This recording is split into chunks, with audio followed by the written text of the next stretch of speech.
Hey, what's up guys? I'm super tired right now. It's 6 o'clock. When I woke up, I just thought it looked very dark outside. It didn't look very bright as usual, and I was afraid it was going to rain, so I got up, just packed everything down. I'm going to get walking, heading for Kerry on shore today. Not sure how long it's going to take, not sure how far it is, but definitely going to Kerry on shore. Let's go. Now, there's no hostels on the Midlands section of the trip I'm doing, which is a bit of a shame because I definitely stay in one tonight, and it's Saturday, so I'm not quite sure what I'll do now. I just, as always, when I'm not sure, I just get up and walk. I'm gonna keep walking until I figure it out.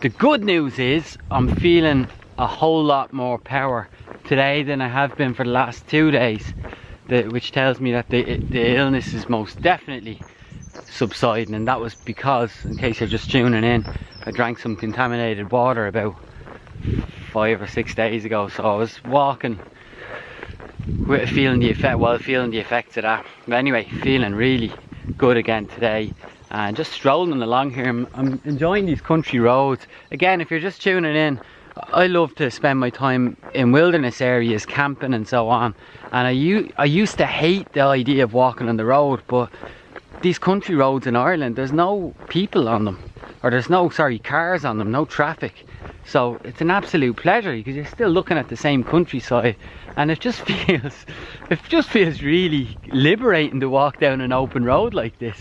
Really cool, like I'm walking in the middle of the road. It's just nice.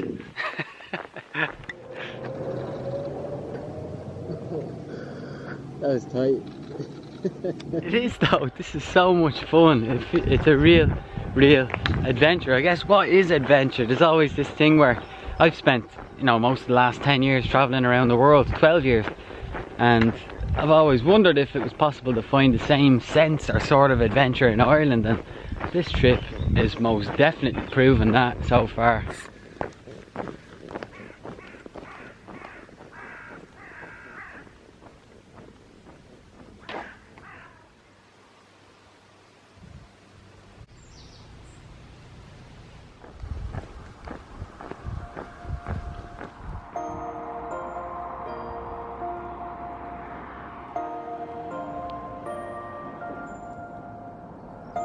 It's a friend of mine, his mother was born here, Eileen Murphy.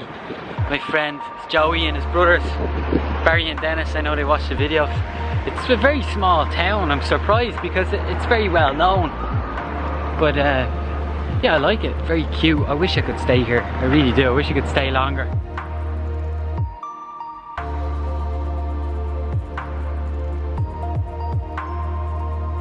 In fact, I believe this is the very house that Eileen Murphy grew up in, on Mahony Avenue here in Kerry on shore.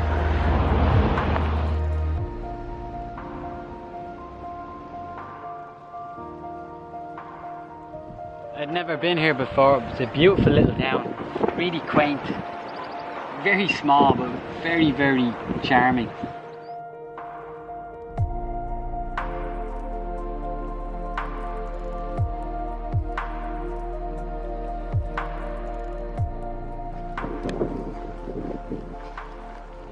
I can't get over this weather. Look at it. Sun is splitting the stones. Beautiful. Like every day on this trip has been not sunny every day, but it hasn't rained. It's been lovely.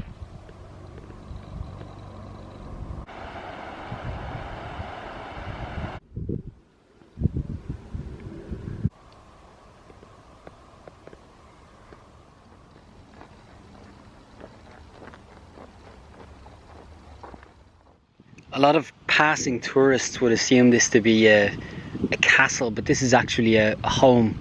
It would have been like a fortified home of a wealthy person back in the 15th century. A tower house, they were called. The thing is, during the Cromwellian invasion, the Brits would have come down along this river and they would have just taken everything. Like, they would have occupied all the homes, including that tower house back there, and they would have just killed everyone in the way. And this would have been a very important area because of the bridges, and then obviously the transporting goods up and down the river, because even back in medieval times this river was used to transport cattle, pottery, food, you know, all sorts of goods that the locals needed.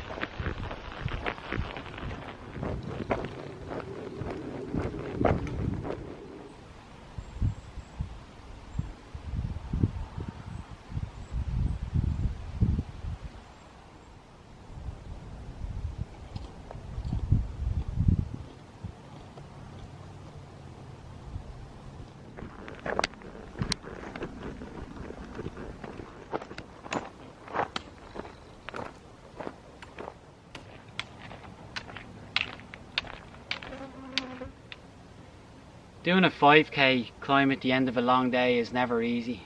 When I say the end of a long day, it's relative. It depends on what you're used to doing. But for me now, like, doing this 5k climb is the equivalent to doing a 10k climb, because you don't have those energy reserves. I still have a lot left in the tank, but it's just, when you know the end of your day is up here, it makes it that little bit harder to push on.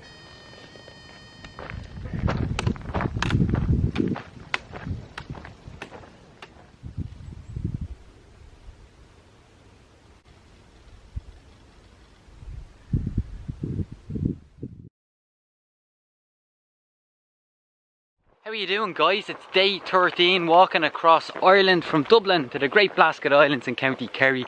I'm coming back down off this hill. If you saw yesterday's video, I was going up, and now I'm going all the way back down to the river shore, where I can walk onward into Clonmel. And I'm excited because I've stretched the budget today. It's the first time I'm going to get out with my tent. I've been in it for a couple of weeks now. First time I've booked a hotel. It was only €40 in the centre of Clonmel, and it'd be great to just be able to stuff my gear there and go around getting bits and pieces sorted. So that's it. On the way down the hill now. Let's go.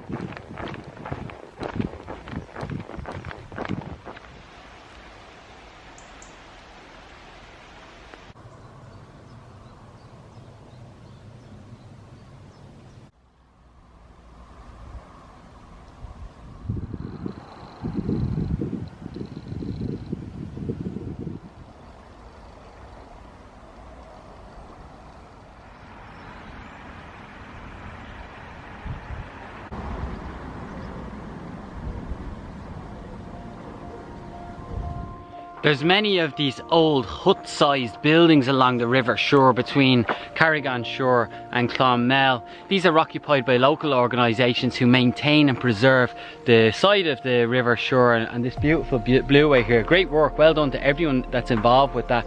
But at one time, these buildings here were there for the purpose of charging a toll. So back in the 1500s, any of the ships that were going past with their merchandise, their cattle, their pottery, their food, their goods, they would be charged a toll by the landowner who considered this part of the river their land. So they had to pay a toll to go past.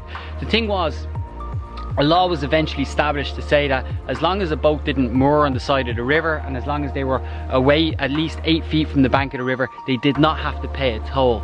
And for this reason, the buildings, the functionality of these buildings was no more, and they eventually went into decline. So it's great to see that not only some of these buildings have survived, but they're being used for a great cause, which is maintaining all along the banks here. So again, well done to everyone involved in that organisation. Tree of Hope, planted as a symbol to all affected by a suicide or living with mental health issues. We support you all.